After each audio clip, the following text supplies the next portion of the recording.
Bienvenidos a esta nueva inmersión profunda. Hoy nos metemos de lleno en las palabras del Papa León XIV. Concretamente en la misa de San Pedro y San Pablo, que fue ayer, 29 de junio. La fuente principal que tenemos es la crónica de Vatican News sobre esa homilía en la Basílica de San Pedro. Sí, marco, espectacular como siempre. Claro, el altar de la confesión, miles de fieles. Y además un momento importante, la entrega del palio a 54 nuevos arzobispos. Eso es. Y también había delegaciones ecuménicas, ¿no? Buscando esa unidad entre iglesias. Exacto. Y nuestra idea hoy es, sacar un poco el jugo a lo que dijo el Papa sobre cómo conviven unidad y diversidad en la fe, y también cómo mantenerla viva, usando a Pedro y a Pablo como eje. A ver qué sacamos en claro de todo esto. Justo.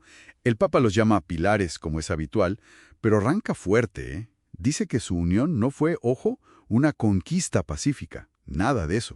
Interesante empezar por ahí. Sí, y de hecho, recuerda que los textos que se leyeron en la misa, de Hechos y de la segunda carta a Timoteo, los presentan a los dos con cadenas. O sea, prisioneros por su fe. Ya. Eso ya nos da una pista importante. La unidad no significa que no haya problemas o tensiones. Y eso conecta perfectamente con el primer gran punto que tocó, la Iglesia como un lugar de armonía dentro de la diversidad. Es que, no podían ser más distintos Pedro y Pablo, ¿verdad? Totalmente. Pedro, un pescador de Galilea.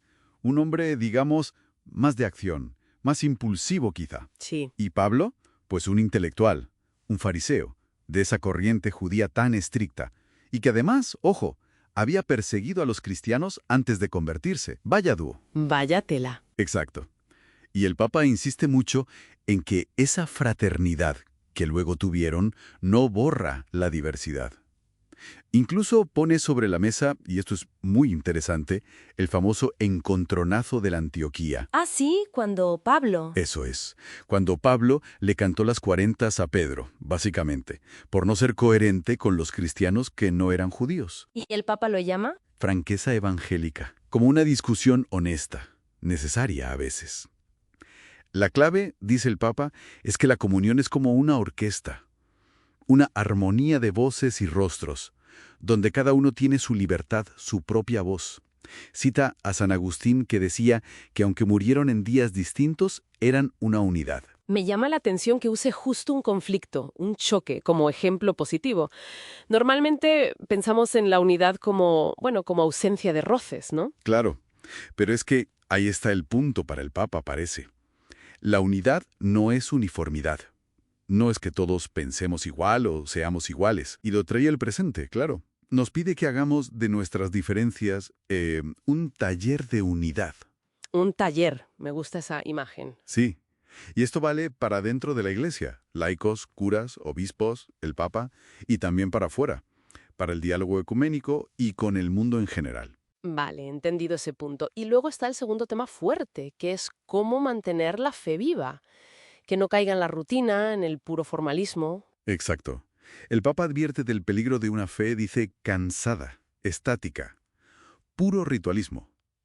Y el artículo de Vatican News recuerda que esto era algo que también preocupaba mucho a Francisco. Sí, es una preocupación recurrente, parece. Y aquí, Pedro y Pablo de nuevo son el ejemplo.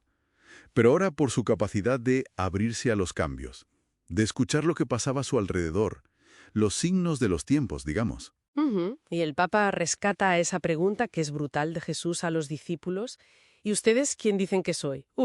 Esa pregunta. Esa pregunta, dice el Papa, sigue en el aire hoy, para cada creyente, para la Iglesia entera. O sea que no se trata de una fe de respuestas ya aprendidas y cerradas, sino una que se sigue preguntando, que sigue buscando. Eso es.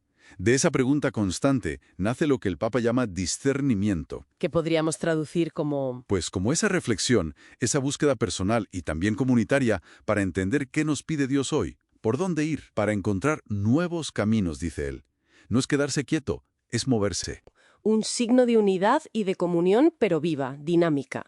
Y hablando de unidad, de comunión y de la conexión con Roma, ahí encaja perfectamente lo del palio que mencionamos al principio, ¿no? Exacto. Esa estola de lana blanca que se impuso a los 54 nuevos arzobispos metropolitanos. Que son los que supervisan regiones importantes. Vaya. Sí, sí.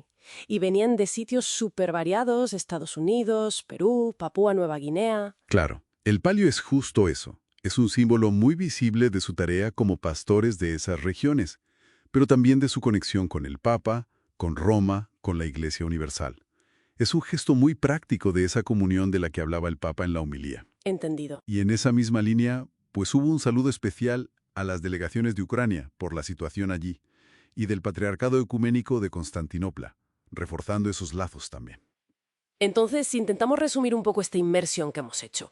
El Papa León XIV nos deja usando a Pedro y Pablo como un doble mensaje, ¿no? Sí, yo diría que sí. Por un lado, que la diversidad no es un problema para la unidad. Al revés, es casi su ingrediente principal, si se gestiona bien con esa franqueza evangélica. Exacto, si se vive como armonía. Y por otro lado, a la vez, la fe necesita estar despierta. Necesita seguir preguntándose, seguir discerniendo para no quedarse estancada, para no ser algo muerto. Sí, totalmente. Y esto, si le damos una vuelta, nos deja una pregunta interesante, ¿no? Que va más allá de la Iglesia. A ver. En cualquier grupo, cualquier equipo o organización, incluso en la sociedad, ¿cómo manejamos esa tensión? Esa tensión constante entre buscar la unidad que es necesaria para funcionar y al mismo tiempo no solo tolerar, sino de verdad valorar e integrar la diversidad. Y el cambio, que también mencionaba. Y el cambio, claro, que son inevitables. ¿Cómo hacemos para que esa diversidad y ese cambio enriquezcan en lugar de romper? No es nada fácil, desde luego. Es un equilibrio complicado. Pues sí, una buena reflexión para llevar